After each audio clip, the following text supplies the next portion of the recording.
신약성경 104쪽입니다. 제가 26절을 읽습니다. 그들이 갈릴리 맞은편 거라사인의 땅에 이르러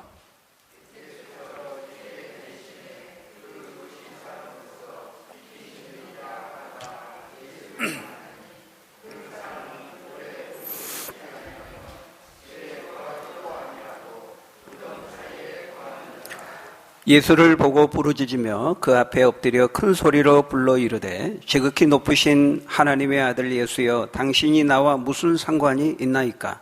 당신께 구하노니 나를 괴롭게 하지 마옵소서 하니,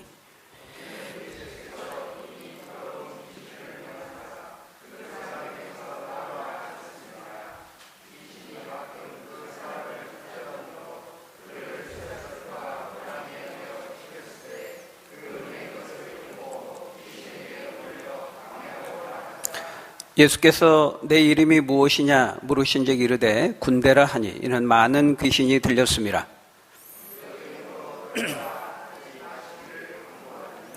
마침 그곳에 많은 돼지떼가 산에서 먹고 있는지라 귀신들이 그 돼지에게로 들어가게 허락하심을 간구하니 이에 허락하시니,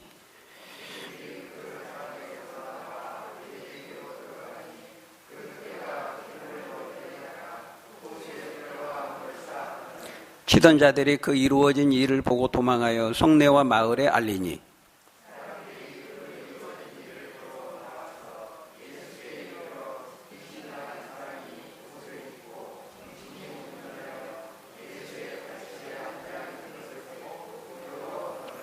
귀신 들렸던 자가 어떻게 구원받았는지를 본 자들이 그들에게 이르매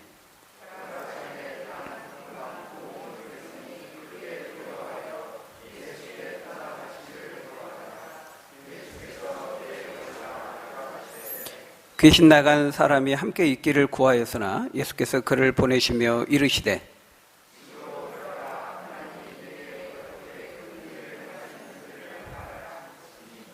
그가 가서 예수께서 자기에게 어떻게 큰 일을 행하셨는지를 온 성내에 전파하니라. 아멘.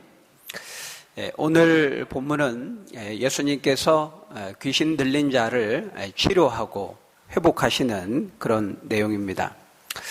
귀신에게 사로잡혀서 참 노예처럼 비참하게 살아가는 한 인생을 예수님이 치료하고 회복하시는 그 과정을 통해서 예수님이 참 어떤 분인가 하는 것을 우리에게 증거하고 있는 것입니다. 지난 시간에는 예수님께서 이제 광풍을 잔잔하게 하셨다면, 오늘 본문에서는 귀신 들린 광인을 치료하고 계신 것이죠. 성난 파도와 광풍을 말씀 한마디로 잠잠케 하신다는 것은 참 놀라운 일입니다. 우리가 바로 엊그제 참 많은 폭우가 내렸습니다. 우리 지역은 굉장히 덜한 편이지만 여러분 뉴스를 보셔서 아시겠지만은 부산이라든지 여러 지역적으로 많은 폭우가 내렸고 또 많은 피해가 속출했습니다. 순식간에 불어난 그런 빗물로 인해서 도로와 차량이 침수되고 또 어찌할 바 몰라서 또 안타깝게도 인명사고가 나는 것을 우리가 목도하지 않습니까? 참 불도 무섭지만 물도 무섭습니다. 이렇게 우리가 참 자연 세력, 자연의 힘이 참 얼마나 거대한지 그 앞에 참 속절없이 무너지는 우리 인간의 연약함과 한계를 확인하게 되는 것이죠. 지금도 중국에서는 많은 지역에서 엄청난 폭우와 홍수와 자연재해로 인해서 많은 물적인 또 인명피해가 일어나고 있습니다. 우리가 그런 것들을 보면은 얼마나 참 이 자연의 힘이 거대하고 무서운지를 실감하게 되는데요. 그렇지만은 이 자연 세력도 무섭지만 오늘 본문에서 말씀하는 이 귀신의 세력, 사단의 세력, 영적 흑암의 세력도 더 무섭고 더 위협적이라는 것을 우리에게 보여주고 있는 것이죠. 그런데 오늘 본문은 바로 그 예수님께서 이 귀신과 사단의 세력, 영적 흑암의 세력을 말씀으로 제압하시고 그 권세로 다스리고 계시는 것을 보여주는 것입니다. 26절에 보면 예수님께서 이제 광풍이 일어난 갈릴리 호수를 가로질러서 이제 맞은편에 있는 거라사인의 땅에 도착하게 됩니다. 육지에 내리셔서 누구를 만나십니까? 그 도시 사람으로서 귀신 들린 사람 한 사람을 만나게 됩니다. 여러분, 이 만남이 우연한 만남일까요? 어쩌다가 그냥 우연히 만나게 되었을까요? 아니죠. 우연한 만남이 아닙니다. 거기 사실은 그 22절에 보면 예수님께서 이미 배를 타고 이르시되 저기 호수 저편으로 건너가자 그렇게 말씀하실 때부터 이제 이미 예수님은 이 귀신 들린 자를 마음에 두고 계셨던 것입니다. 그러니까 호수 건너편 자기 맞은편 거라사인의 땅에 가자고 하실 때 이미 예수님의 마음 속에는 바로 이 사람, 이 귀신 들린 사람, 잃어버린 바 된 사람을 마음에 품고 이 사람을 살리고 건지기 위해서 예수님이 이곳으로 가자고 하셨던 것이죠. 의도적으로 계획과 목적을 가지고 이곳에 오신 것입니다. 이 귀신 들린 사람은 이날 이곳에서 예수님을 만남으로 그의 인생은 완전히 변화되는 새로운 인생을 살게 되죠. 여러분, 그런데 바로 이제 사실 우리도 이와 비슷한 방식으로 주님의 부르심을 받고 구원을 얻게 되었다라는 것입니다. 주님께서 먼저 저와 여러분들을 마음에 두시고 주님의 방법으로 주님의 때에 주님의 계획하신 날에 우리를 찾아오시고 우리를 만나주시고 구원에 이르게 하신 것이죠.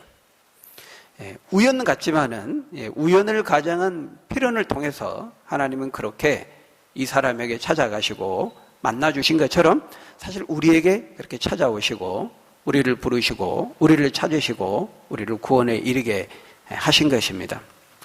여러분, 믿음의 눈으로 그것을 꼭 보시고 감사할 수 있는 여러분 되시기를 바랍니다. 27절에 보면은 이 귀신 들린 사람에 대해서 소개합니다. 그 사람은 오래 옷을 입지 아니하며 집에 거하지도 아니하고 무덤 사이에 거하는 자라 이렇게 말씀합니다. 여러분 한번 생각해 보십시오. 이 사람의 삶이 어떠했겠습니까? 이 사람이 지금까지 살아온 인생이 어떠했겠습니까? 말로 할 수 없는 비천함과 비참한 삶이었을 것입니다. 이 사람은 도저히 정상 생활이 가능치가 않아서 가족들과 함께 거할 수 없었고 격리된 채 따로 무덤 사이에 노숙자처럼 이렇게 혼자 살아야 했던 것입니다. 거기 보면은 오랫동안 옷을 입지 아니했다 이렇게 말씀하니까요. 여러분 그 몰골이 어떠했겠습니까? 우리가 충분히 미루어 짐작해 볼 수가 있는 것이죠. 그런데 거기 또한 29절에 보면요, 괄호의 말씀이 있는데 거기 뭐라고 말씀합니까? 귀신이 가끔 그 사람을 붙잡음으로 그를 쇠사슬과 고랑에 매어 지켰으되 그 맨 것을 끊고 귀신에게 몰려 광야로 여기저기 나갔더라. 흩어져 방황하며 나갔더라. 이렇게 말씀합니다. 여러분 이 참고로 여기 보면 이제 가로의 말씀이 있잖아요.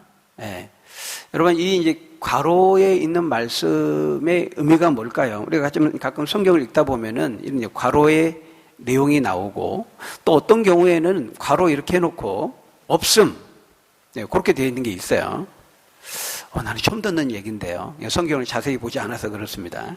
성경을 보시면은 오늘 본문에 이렇게 가로 해놓고 이제 내용이 있는 게 있고 가로 해놓고 그냥 없음 이렇게 한 구절인데 없음 이렇게 되는 경우가 있죠.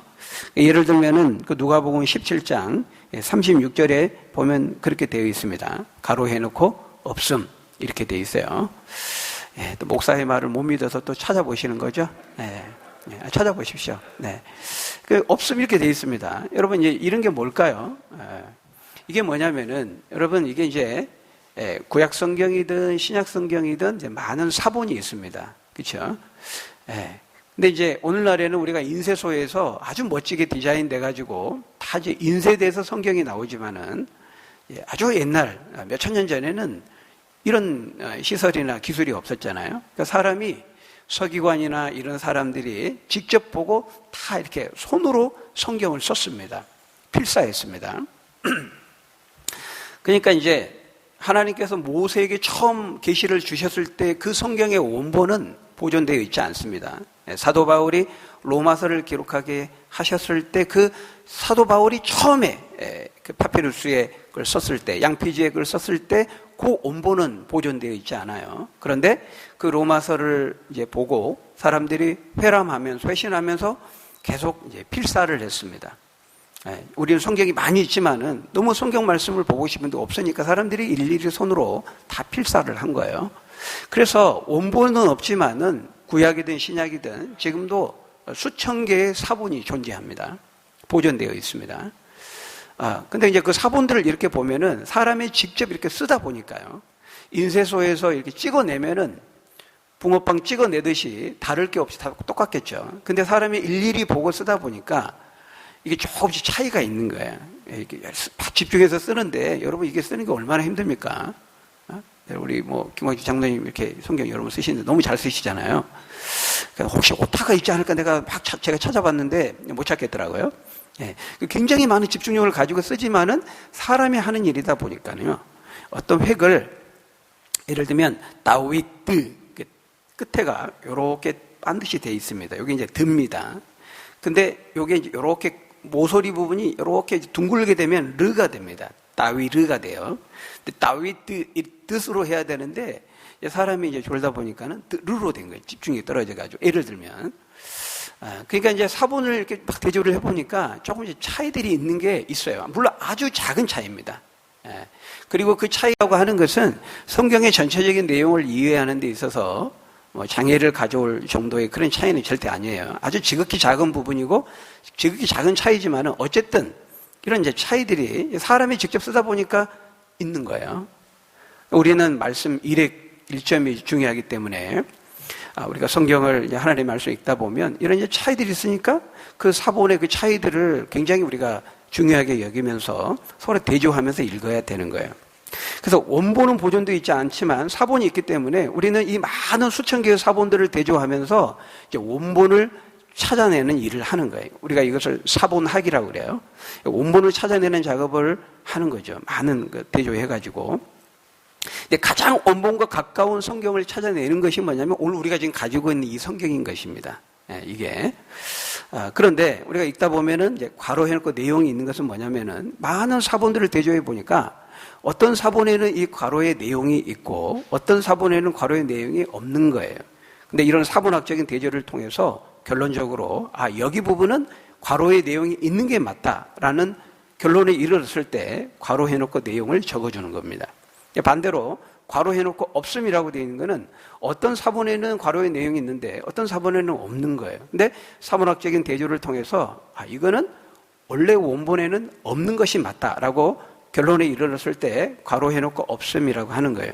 그런 경우는 뭐냐면 원래 원본에는 없었는데 우리 서기관이나 이런 이제 필사를 할 때 없었는데 후대의 사람들이 이 말씀을 보다 잘 이해하도록 돕기 위해서 필사자가 거기다 설명을 덧붙인 거예요. 첨가를 한 거죠. 인위적인 첨가를 한 거예요. 물론 좋은 의도로 한 거지만 그러나 이거는 후대에 첨가한 것이다 라고 결론에 이르렀을 때 괄호해놓고 없음이라고 표기를 하는 거예요. 그래서 오늘 보면 29절에 보면 괄호가 나오고 그 안에 내용이 있다는 것은 뭐예요? 원래 원본에 이 내용이 들어가 있었다고 보는 것입니다. 자, 어쨌든 거기 괄호의 내용을 보니까 이 귀신 들린 사람이 어떠했다고 말씀하고 있어요? 귀신에 붙잡혀서 광기가 들리고 소리를 지르고 비정상적인 행동을 하니까 가족과 사람들이 그렇게 못하도록 쇠사슬과 고랑으로 메어서 그를 지켰다는 거예요. 여러분 성경에 보면은 귀신 들린 사람의 그 몇 가지 증상들이 이렇게 성경에 기록되어 있어요. 그 중에 하나가 뭐냐면은 자기 몸을 상하게 하는 겁니다.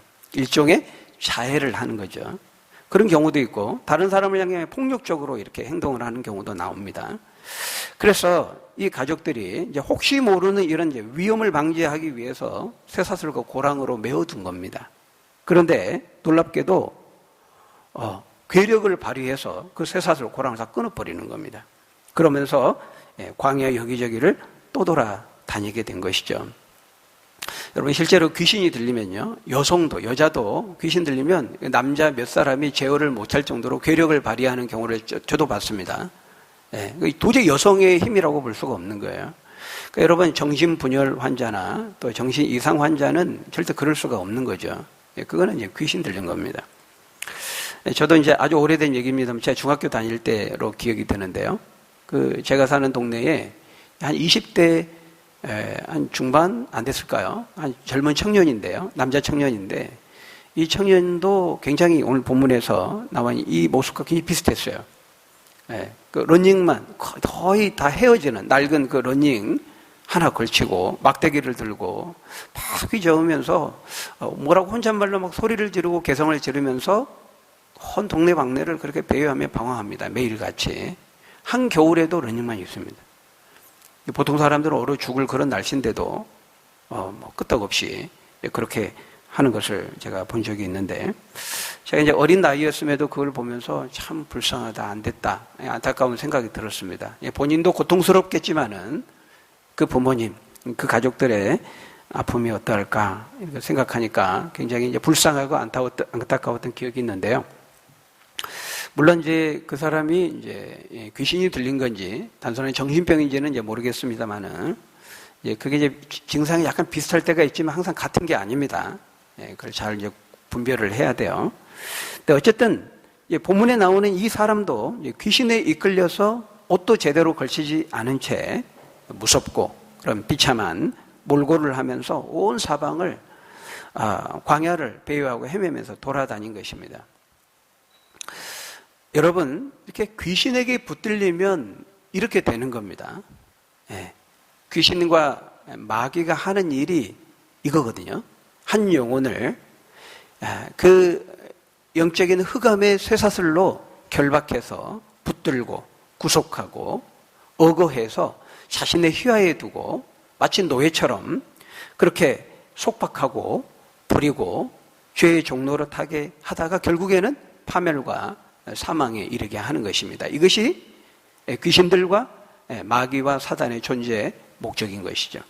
어떻게 하든지 그 사람의 그 눈을 가리워서 하나님을 보지 못하게 하고, 어떻게 하든지 하나님의 말씀과 떼어놓아서 하나님을 거부하게 만들고, 그래서 마귀 자신에게 종속하게 만들고 자신이 원한 대로 끌고 다니면서 죄짓게 하고 죄의 종로로 타게 하면서 그 인생을 파멸과 죽음과 사망으로 몰아가는 것, 그 바로 귀신이, 마귀가, 어둠의 영이 하는 일인 것입니다.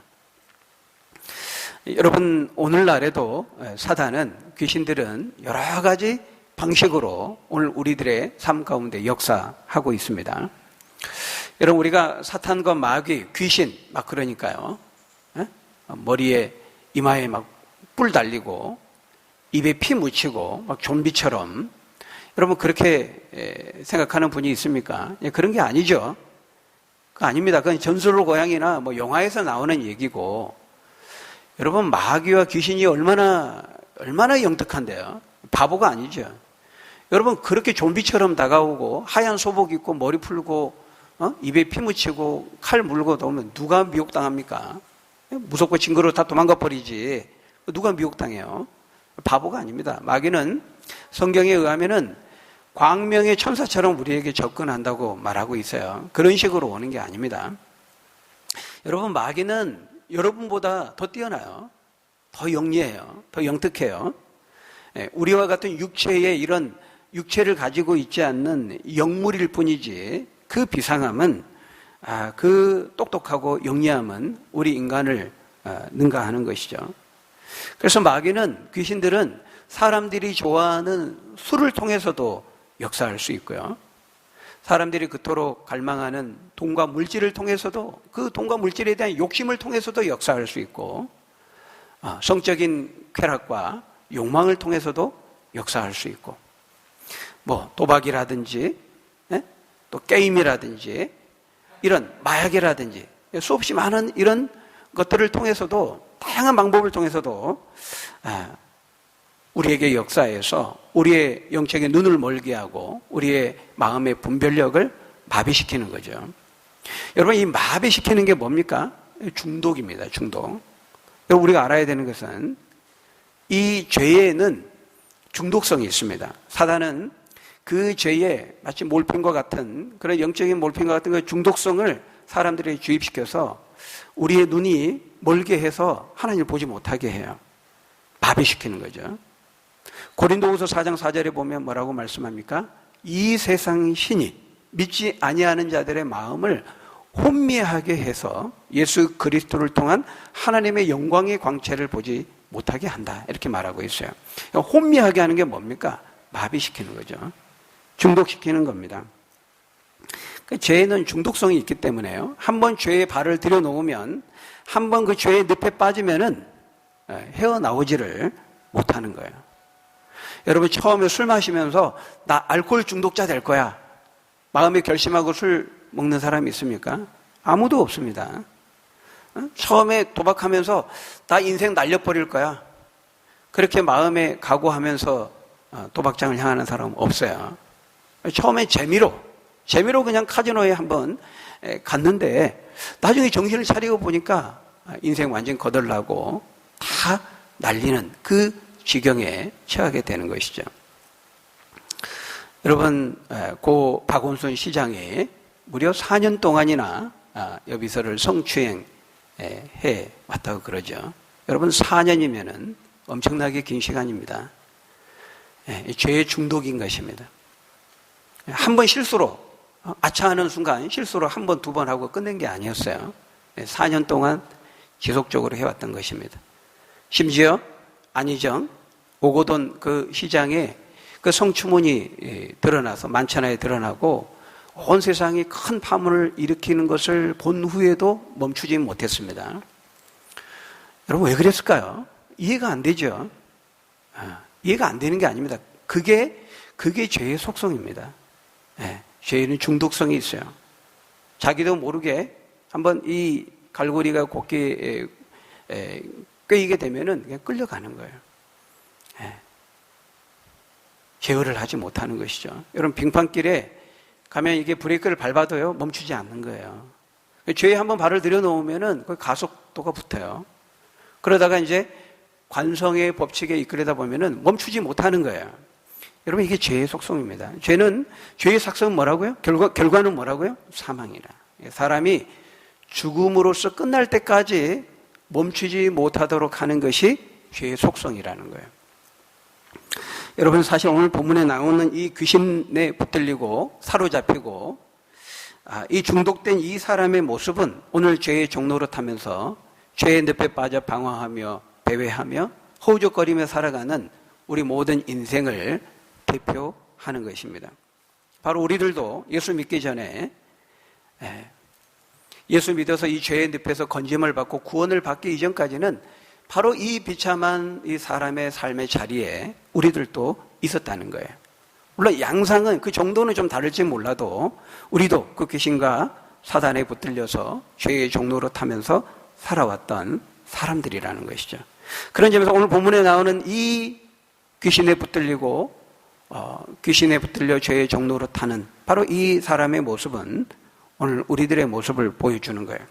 우리도 예수 믿기 전에 이 사람과 같은 죄의 비참한 삶의 자리에 있었다는 것이죠. 그런데 그토록 비참한 인생을 이어오던 이 사람에게 이제 예수님이 찾아오신 겁니다. 28절에 보면 이 사람 속에 있던 귀신이 예수를 보고 부르짖습니다. 28절, 우리 29절 한번 같이 읽어볼까요? 시작. 예수를 보고 부르짖으며 그 앞에 엎드려 큰 소리로 불러 이르되 지극히 높으신 하나님의 아들 예수여 당신이 나와 무슨 상관이 있나이까? 당신께 구하노니 나를 괴롭게 하지 마옵소서 하니 이는 예수께서 이미 더러운 귀신을 명하사 그 사람에게 나오라 하셨습니다. 네, 여기까지 읽겠습니다. 여러분 먼저 놀라운 사실은요, 이 귀신이 예수를 보자마자 척 보고 예수가 누구인지를 정확히 알았다는 거예요. 큰 소리로 불러 이르되 지극히 높으신 하나님의 아들 예수여. 여러분 선출을 알아봅니다. 선수 출신은요, 선수 출신을 알아보는 거예요. 고수는 고수를 알아봐요. 촉 보면 알고 딱 보면 아는 거죠. 꾼은 꾼을 알아보는 거예요. 전공자는 전공자를 알아보는 겁니다. 근데 이제 아이러니하게도 예수가 누구인지를 알아야 될 그 곁에 있던 제자들은 예수님이 누구인지를 정확히 알지 못했어요. 우리가 지난 시간에 봤던 것처럼 광풍을 잔잔하게 예수님이 하셨을 때만 해도 거기 25절에 보니까 그들이 두려워하고 제자들이 놀랍게 여겨 서로 말하되 그가 누구이기에 바람과 물을 명함에 순종하는가 하더라. 제자들은 저분이 누구인가? 그가 누구이기에 질문은 했지만은 답을 하지는 못했죠. 여러분, 바람과 물을 명함에 잔잔하게 한다면 그분이 누구이겠습니까? 뻔하죠. 보통 분이 아니죠. 그리스도죠. 하나님의 아들입니다. 너무 명백한 사실, 너무 분명한 이 진리를 제자들은 알지 못했던 거예요. 그런데 귀신은 귀신같이 알아낸 것이죠. 근데 여러분, 지식적으로는 귀신이 예수가 누구인지를 알고 그 예수에 대한 정확한 정보를 가지고 있었지만은 그러나 그 지식은 인격적인 지식은 되지 못했다는 거예요. 여러분, 그 지식이 경배를 끌어내지 못하고 경배와 예배와 순종과 삶의 변화로 이어지지 못하는 지식은 그 지식은 성경에 의하면은 죽은 지식이라고 말합니다. 여러분 어떻습니까? 여러분이 가지고 있는 하나님의 그 하나님 되심에 대한 그 지식은 어떤 것입니까? 여러분 하나님을 아는 그 바른 지식을 여러분 가지고 있습니까? 여러분 우리가 한번 생각해 보아야 되는 것이죠. 만약 우리가 가지고 있는 하나님을 아는 이 지식의 수준이 이 귀신과 같은 이런 수준으로 우리가 하나님을 지식적으로 정보로만 알고 끝나면 안 된다는 것입니다. 호세아 선지자는 호세아 4장 6절에서 그렇게 탄식했습니다. 내 백성이 지식이 없으므로 망하는도다. 지식이 없어서 망한대요. 인생이. 여러분 이 지식이 어떤 지식일까요? 하나님을 아는 지식입니다. 근데 그때의 지식이라는 것은 하나님에 대한 어떤 이론과 정보와 어떤 교리를 말하는 것이 아닙니다. 어떤 이론적이고 관념적이고 추상적이고 사변적인 그런 개념적인 지식을 말하는 것이 아니에요. 그것은 그들의 삶을 바꾸는 인격적인 산 지식을 의미하는 것입니다. 여러분 진짜 하나님이 어떤 분인지를 아는데 이 귀신처럼 지극히 높으신 하나님의 아들 예수여 그래 놓고는 당신이 나와 무슨 상관이 있나이까? 진짜 하나님이 어떤 분인지를 알았는데 여러분 이렇게 말할 수 있나요? 귀신처럼? 이렇게 말할 수 없는 겁니다. 진짜 예수님이 하나님의 아들이시고 하나님이시고 그리스도라면 여러분 그분이 어떻게 내 삶과 무관할 수가 있을까요? 나와 상관이 없을 수 있을까요? 그럴 수 없는 것이죠. 참된 지식은 나를 바꾸고 내 삶을 바꾸게 되는 것이죠. 그렇지 못하는 지식은 죽은 지식이고 그런 이 귀신이 가지고 있는 이런 믿음은 가짜 믿음인 것입니다. 그런 점에서 내가 가지고 있는 하나님을 아는 지식은 어떤 지식인지 내가 하나님을 향해 가지고 있는 그 믿음의 성격은 어떤 것인지 우리가 한번 생각해 보아야 되는 것이죠. 여러분 바라기는 내 삶을 바꾸지 못하는 나와 아무런 상관없는 이론적인 관념적인 개념적인 지식으로 끝나는 믿음이 아니라 이런 귀신 같은 믿음이 아니라 내 삶을 바꾸고 나를 움직이는 나를 변화시키는 인격적인 산믿음 참된 믿음을 소유하는 저 여러분들이 다 되시기를 주의 이름으로 간절히 축원합니다. 여기 보니까요 우리는 이 귀신을 통해서 예수님이 누구인지를 이제 알게 되는 거예요. 귀신을 통해 예수님의 정체가 분명하게 드러나게 되는데 여러분 예수님을 본 이 귀신의 반응을 한번 보십시오. 귀신이 어떻게 하고 있습니까? 예수님의 권세 앞에 꼼짝도 하지 못하고 벌벌 떨고 있습니다. 거기 28절에 보니까 예수를 보고 부르짖죠. 그리고 그 앞에 엎드립니다. 그리고 예수님께 간청하고 구합니다. 나를 좀 괴롭히지 말아주십시오. 예수님께 사정하고 있어요. 29절에서는 예수님이 귀신을 향해 명령합니다. 광풍을 향해 꾸짖으신 것처럼 이 귀신을 향해서도 꾸짖으시면서 명령하는 거죠. 이 더러운 귀신아 당장 나오라. 예수님이 명령하니까요. 어떻게 합니까? 귀신이 안 나올 수가 없는 겁니다. 말씀의 권세를 거부할 수가 없는 거죠. 거기 31절에서도 치주하듯이 예수님이 묻습니다. 네 이름이 뭐냐? 물으니까 순순히 대답합니다. 군대입니다. 귀신의 숫자가 많다는 것이죠. 31절에서도 나가긴 나가는데 우리를 제발 무저갱으로는 들어가게 하지 말아 주십시오. 이렇게 말하고 있습니다. 사정하고 있어요. 여러분, 이 무저갱은요, 무저갱은 바닥이 없는, 끝이 없는, 끝없는 나락이에요. 한번 이게 딱 떨어졌는데 계속 떨어지는 겁니다. 네? 우리가 물놀이 그 장에 가면 이렇게 튜브 같은데 쫙 들어가잖아요. 처음에 탁 들어 재밌었는데 끝이 없는 거예요. 계속 끝이 나야 되잖아요. 근데 끝이 계속 떨어지는 거예요. 그게 이제 무저갱입니다. 그러니까 요한계시록에는 이 악을 행하는 자들, 또 귀신들, 이 타락한 천사들을 최후의 심판 때까지 가둬놓는 임시 감옥 같은 것으로 요한계시록을 묘사하고 있죠. 근데 거기에 제발 우리를 들어가라고 명령하지 말아 주십시오. 그거 사정하면서 대신 거기 32절에 마침 그곳에 많은 돼지떼가 있는 것을 보고 그 돼지떼에 들어가게 이제 허락하심을 간구하는 겁니다. 여러분, 계속해서 지금 보여주는 게 뭡니까? 예수님에 대한 귀신들의 반응을 통해서 보여주는 게 뭐예요?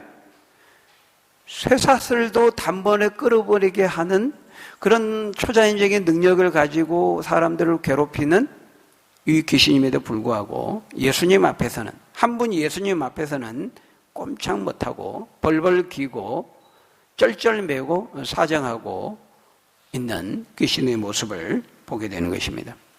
여러분, 지금 이 귀신이 한두 마리가 아니죠. 한두 명의 귀신이 아니죠. 지금 귀신이 몇 명입니까? 예수님은 혼자고 귀신은 몇 명이에요? 몇 명이라고는 안 나와 있어요.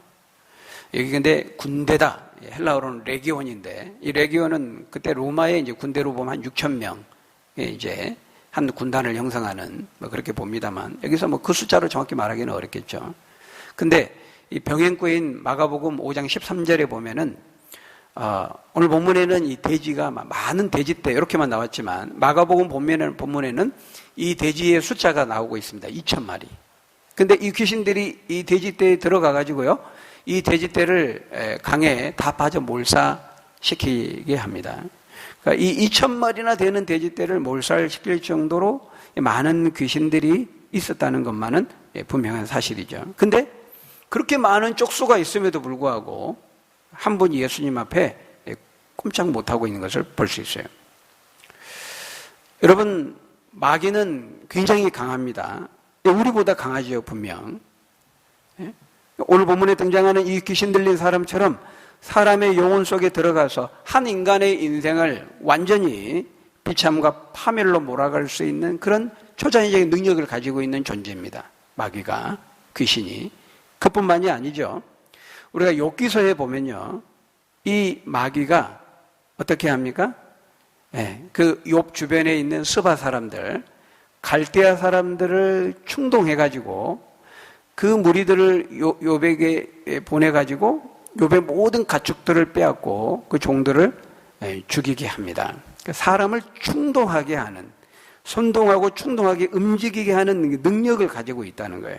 뿐만 아니라 거친 들에서 큰 바람과 광풍을 불게 해서 욥의 집이 무너져서 10남매가 한날에 다 죽게 만듭니다. 자연 세력, 광풍을 일으키는 능력도 가지고 있다는 것을 성경은 말하고 있어요. 뿐만이 아니죠. 슬픔 중에 있는 욥을 쳐서 발바닥에서부터 정수리까지 종기가 나게 합니다. 질병을 일으키는 능력도 가지고 있다는 것을 성경은 말씀하고 있어요. 여러분, 사단은, 귀신들은 이런 정도의 놀라운 능력을 가지고 있다는 거예요. 사람들을 충동질해서 싸우게 하고 전쟁을 일으키게 하고 자연재해나 인간의 질병이나 전염병도 일으키는 거죠.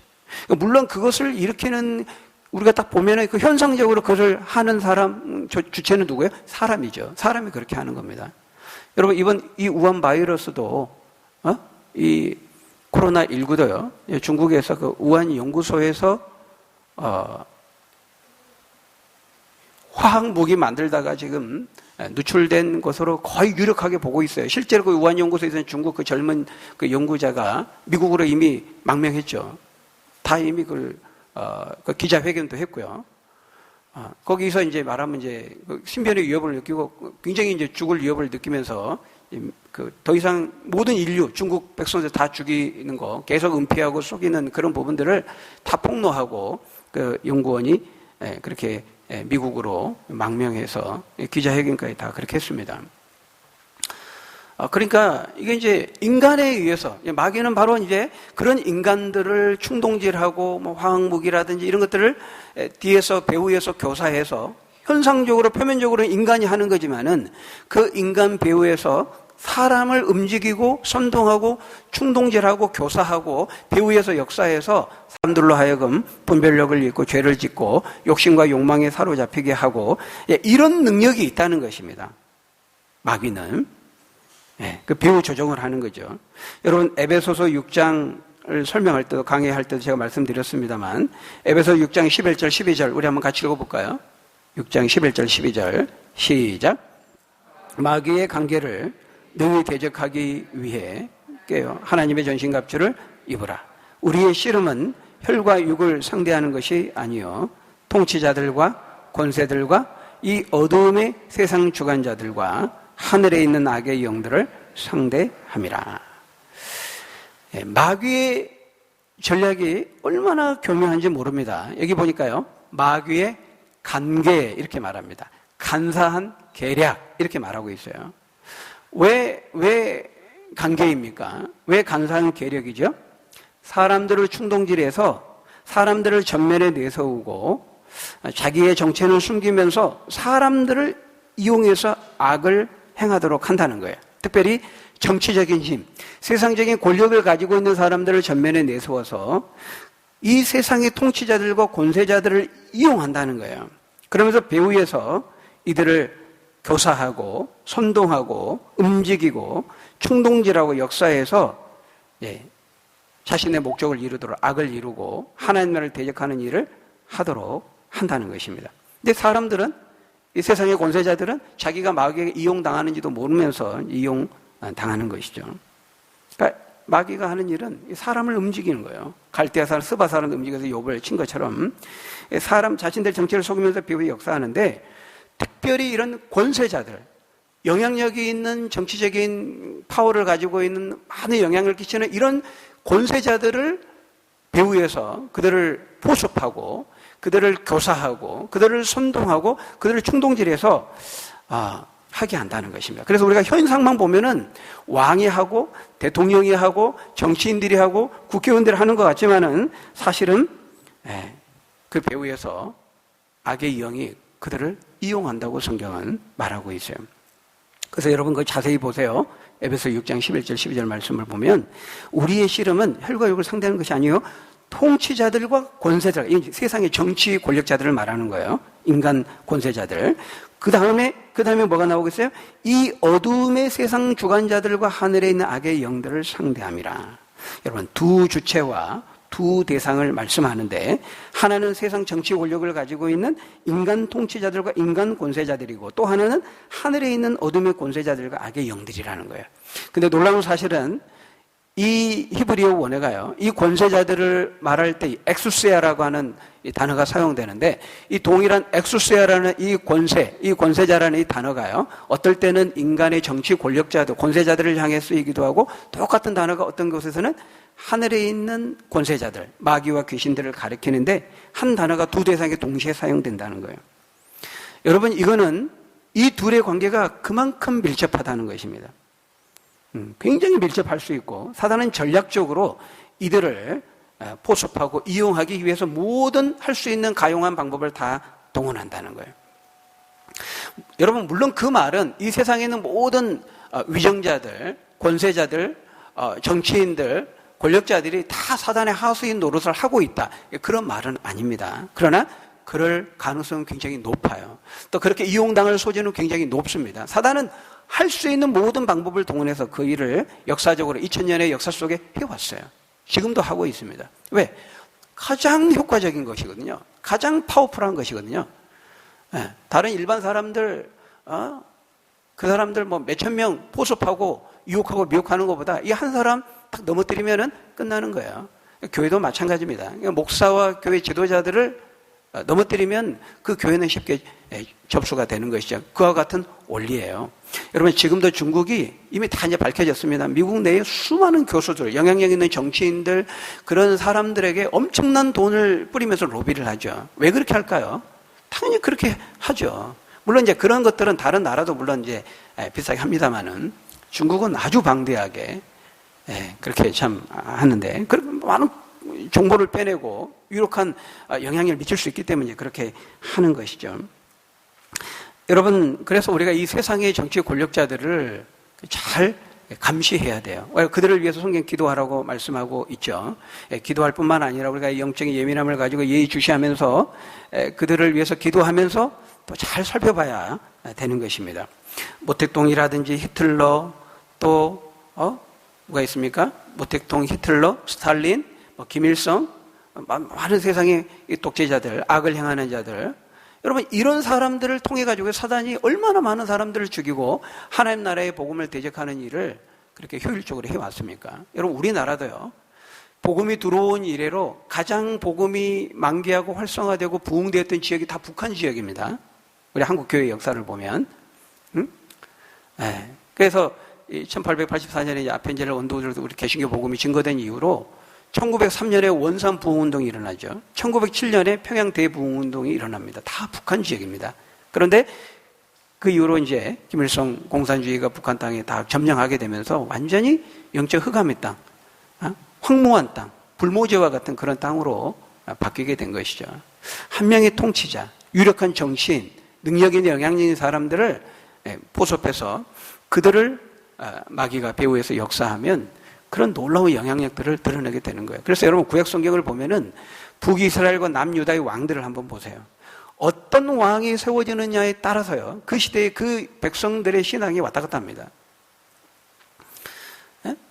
아합 왕이라든지 문하세 왕이라든지 이런 왕들이 세워지면요, 백성들이 다 이렇게 악한 왕들 때문에 우상숭배하고 불신앙하고 하나님 대적하면서 나라를 완전히 망치게 되죠. 파멸로 가게 됩니다.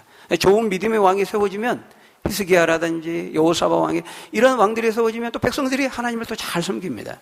그게 왜 그렇게 될까요? 물론 그때 기계적인 것은 결과 작용이 있는 것은 아닙니다. 물론 그것은 아니지만은 엄청나게 많은 영향을 미친다는 거예요. 사단은 그걸 아는 겁니다. 귀신들은 그걸 아는 거예요. 그래서 그것을 이용하는 거예요. 그만큼 사단과 이 마귀와 귀신은 그만큼 탁월하고 영리하고 능력이 탁월하다는 거예요. 그런데 여러분, 그럼에도 불구하고 오늘 본문이 보여주는 것이 무엇입니까? 그들이 아무리 강력한 탁월한 능력을 가지고 있다 할지라도 예수님의 권세 앞에서는 꼼짝도 하지 못한다는 거예요. 예수님 앞에 쩔쩔매고 벌벌 떨고 있어요.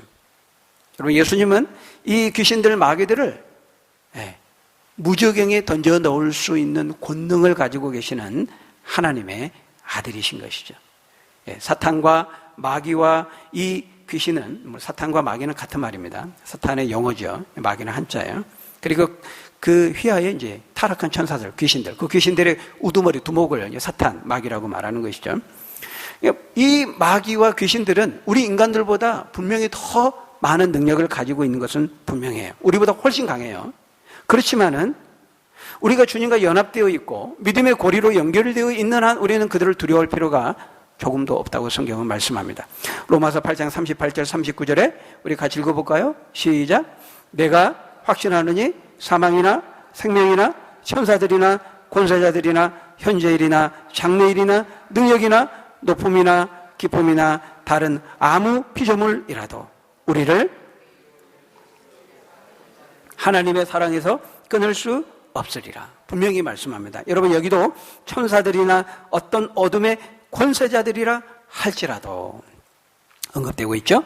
우리가 주 예수 그리스도 연합되어 있고 우리가 그분 안에 있고 그분과 하나가 되어 있다면 그 마귀가 아무리 강력하고 귀신들이 능력이 아무리 탁월하더라도 우리의 털끝 하나 건드리지 못한다고 성경은 말씀하고 있어요. 여러분, 그래서요, 야고보 사도를 통해서 야고보서 4장 7절에 보면 뭐라고 말씀합니까? 마귀를 대적하라고 말하고 있어요. 담대히. 그러면 너희를 피하리라, 이렇게 말하고 있습니다. 마귀가 나타나면, 하나님은 마귀가 나타나면 너희는 피해라, 빨리 도망가라, 숨어라, 이렇게 말하지 않고요, 마귀를 담대하게 대적하라고 말하고 있어요. 그러면 마귀가 피할 것이다. 이렇게 성경은 말하고 있는 것이죠.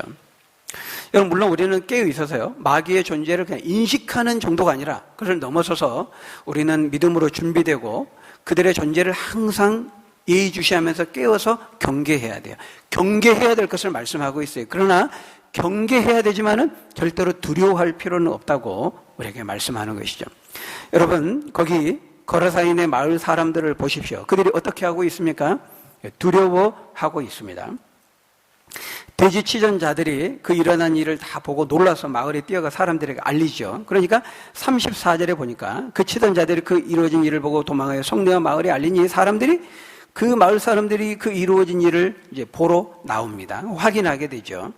보니까요, 늘 귀신 들려서 미쳐 날뛰면서 광인처럼 무덤과 광야를 배회하며 살아가던 사람이 완전히 정신이 돌아와가지고 완전히 치료되어서 온전하게 회복되어 앉아있는 것을 보게 됩니다. 그리고 2,000마리에 해당되는 자신들의 돼지떼가 호수에 뛰어들어가서 다 몰사해 있는 것을 또한 보게 되죠. 그러니까 이 마을 사람들이 어떻게 합니까? 그들의 결론이 무엇입니까? 37절에 거라사인의 땅 근방 모든 백성이 크게 두려워하여 예수께 떠나가시기를 구하더라. 그들은 그 일어난 모든 일을 보면서 두려워하면서 그들이 얻은 결론은 뭐냐? 예수, 저분을 빨리 쫓아내야 된다. 쫓아낸 겁니다. 말은 떠나가시기를 구하더라. 정중하게 표현하고 있지만 예수를 쫓아낸 거죠. 여러분, 왜 그들은 이 부인할 수 없는 놀라운 구원의 광경을 목격하고도 당연히 그 주님 앞에 엎드려서 그 귀신 들린 자가 얻은 그 은혜와 구원의 축복을 구해야 했음에도 불구하고 왜 예수님을 쫓아내고 보내려고 했던 것일까요? 그들은 이제 두려웠던 것입니다. 거기 보면 그들은 두려워했다 말씀합니다. 여러분, 뭐가 두려웠을까요? 1차적으로는 경제적인 손실을 그들은 두려워했습니다. 여러분, 2,000마리의 돼지떼가 여러분 작나요? 엄청나게 많은 숫자입니다. 이번에도 그 중국에 막 이렇게 나면서 막 돼지떼들이 그 홍수에 막 떠밀려가죠. 근데 여러분, 이 돼지 2,000마리, 물론 여기는 지금 이제 유대인의 금방 경계니까 이방 땅입니다. 유대인들은 돼지를 키우지 않죠. 먹지도 않고. 근데 2,000마리를 한꺼번에 이루니까요, 큰 경제적인 손실이 있었던 것만은 분명해요. 하지만 그들이 정말 두려웠던 것은 경제적인 손실뿐만 아니라 영적인 측면에서도 두려워했던 것입니다. 분명 그들은 봤어요. 완전히 귀신 들린 미친 사람, 이 사람이 예수님 때문에 완전히 회복된 것을 봤고, 또 2,000마리나 되는 그 귀신들이 뭔가 알지 못하는 어떤 신비한 힘에 이끌려서 마치 자결하듯이 스스로 제지하지도 못하고 그 돼지들이 이 목자들의 제지에도 불구하고 뭔가 어떤 신비한 힘에 이끌려서 자결하듯이 강에 다 뛰어들어서 몰사했던 그 광경을 보면서 그들은 뭔가 신비한, 설명할 수 없는 뭔가 영적인, 뭔가 종교적인 두려움에 사로잡히게 되었던 것입니다. 여러분, 오늘날에도 사람들은 종교는 미신이다 그렇게 말하면서도 굉장히 많은 미신을 가지고 두려워하면서 불안해하면서 살아가는지 모릅니다. 조금 어떤 일이 안 풀리면은 사람들은 뭐가 재수가 없고 뭐 예기치 못한 사고가 일어나고 뭐 고난과 시련이 주어지면은 내가 혹시 뭐 애군이 낀 거 아닌가, 마가 씌운 거 아닌가, 뭐 저주가 있는 거 아닌가, 뭐 조그만 뭐 좀 이상한 꿈 꿔도 이게 뭐 귀신의 역사가 아닌가, 가위 눌린 것이 뭐 귀신의 역사 아닌가, 이 사람들은 그렇게 이제 두려워하면서 불안해하죠. 그 점집을 찾아가고 부적을 사고 무당을 찾아 구술하고 그렇습니다. 근데 여러분, 사람이 이렇게 두려워하고 불안해한다는. 근데 교회 다니는 분들도 중에도 그런 분들이 있어요. 그러면 안 되죠. 예수 안 믿는 사람들은요, 그럴 수 있습니다. 그런 이 두려움에 사로잡히면서 불안 가운데 살아갈 수 있어요. 무서운 공포 영화 하나 보면은 그것 때문에 잠을 못 자고, 그것에 사로잡혀서 불안해하면서. 믿지 않는 사람들은 그럴 수 있어요. 그러나 예수 믿는 사람들은 그러면 안 되죠. 마귀도 벌벌 떠는 그 주님께서 우리와 함께 하시는데 우리가 두려워할 이유가 뭐가 있습니까? 그 주님이 우리와 함께 하신다고 지금 마귀가 두려워 벌벌 떨잖아요. 예수님 꼼짝 못 하잖아요. 근데 그 예수님이, 우리가 예수님을 믿으면 그 예수님과 우리는 하나라고 말하고 있어요. 그분이 내 안에, 내가 그분 안에 함께 연합되어 있고 한 몸이라고 말하고 있죠. 우리가 지난 시간에도 예수님과 같은 한 배를 타고 있으면 불안할 필요가 없는 거예요. 예수님을 깨울 필요조차 없는 거예요. 예수님은 침몰할 수 없거든요. 그 바다를 다스리시는 분이거든요. 예수님과 함께 인생의 배를 타고 있는데 불안하고 두려워하고 무서워할 이유가 없다는 것이죠. 네, 우리 예수 믿는 사람들은 예수 안에 있잖아요. 그러니까 여러분 혹시라도 그 주변에 여러분 주변에 이렇게 영적인 막 두려움 가운데 사로잡혀 있다든지 또는 뭐 귀신 들린 자처럼 보인다면 여러분 두려워하지 말고 여러분 정면 승부하면 됩니다. 은과 금은 내게 없거니와 내게 있는 것을 너에게 주노니 곧 나사렛 예수 그리스도의 이름으로 걸어라. 예수의 이름을 명하노니 귀신아 나오라 물러가라 선포할 수 있어요. 그 목사님이 하는 거 아닌가? 목사만 하는 게 아닙니다. 네? 여러분 우리의 권세로 하는 것도 아니죠. 예수님의 이름으로 권세. 나사렛 예수 베드로와 요한이 우리와 다른 존재들이 아닙니다. 네. 사람들은 베드로, 요한이 한 줄 알고 막 높였잖아요. 그게 아니에요. 왜 우리를 주목하느냐? 우리가 한 것이 아니고 나사렛 예수 그리스도의 이름에 권세가 한 것이라 이렇게 말했잖아요. 예수 그리스도 이름의 권세를 우리는 사용할 수 있어요. 선포할 수 있어요. 우리의 힘으로 하는 것이 아니라 예수 그리스도의 이름의 권세로 우리 안에 거하시는 성령의 권능으로 우리는 선포할 수 있는 것입니다. 여러분 선포하십시오. 믿음으로 하면 하나님께서 물론 결과는 하나님이 하시겠지만 반드시 우리의 믿음을 보시고 역사하실 것입니다. 여러분 말씀을 마치겠습니다. 우리가 믿는 예수님이 누구입니까? 네, 광풍도 말씀의 한 권세로 잠잠하게 하실 뿐만 아니라 귀신 들려서 광인처럼 미쳐 날뛰며 살아가는 이 사람도 말씀 한마디로 치료하고 온전케 하시는 그 놀라운 권능을 가지고 계신 분입니다. 그 주님이 우리와 함께 하시고 우리를 지키시고 우리를 인도해 가십니다. 여러분 어떤 삶의 상황 가운데 있다 할지라도 바다도 다스리시고 파도도 다스리시고 귀신도 제거하시는 이런 권능을 가진 예수님께서 하지 못할 일이 무엇이 있겠습니까? 어떤 인생의 문제든 어떤 상황에 처하든 절대로 두려워하거나 불안하거나 낙심하지 말고 우리를 비참한 삶에서 건지시고 참된 자유와 생명과 구원을 주시는 이 주님을 의지하며 믿음으로 바라보고 믿음으로 승리하며 나아가는 저와 여러분들이 다 되시기를 예수님의 이름으로 간절히 축원합니다. 우리 기도하겠습니다. 아버지 하나님, 마귀는 끊임없이 다양한 교묘한 방법으로 마치 우는 사자와 같이 두루다니며 삼킬 자를 찾고 인간 배후에서 인간 삶의 그 뒤에서 역사하고 충동질하고 미혹하고 교사하고 선동하고 유혹한다 말씀했습니다. 우리가 믿음의 눈으로 우리가 이것을 바라보고 그러나 절대로 두려워하지 말고 마귀를 대적하라 그래야만 너희를 피하리라 말씀했습니다. 바다도 광풍도 또 귀신 들린 자도 말씀의 권능으로 치료하시는 그 주님께서 우리와 함께 하심을 늘 믿고 의지하며 믿음으로 대적하고 믿음으로 싸워 이겨 승리하는 우리 하나님의 사람들 다 될 수 있도록 복의 복을 더하여 주옵소서. 예수님 이름으로 기도합니다. 아멘.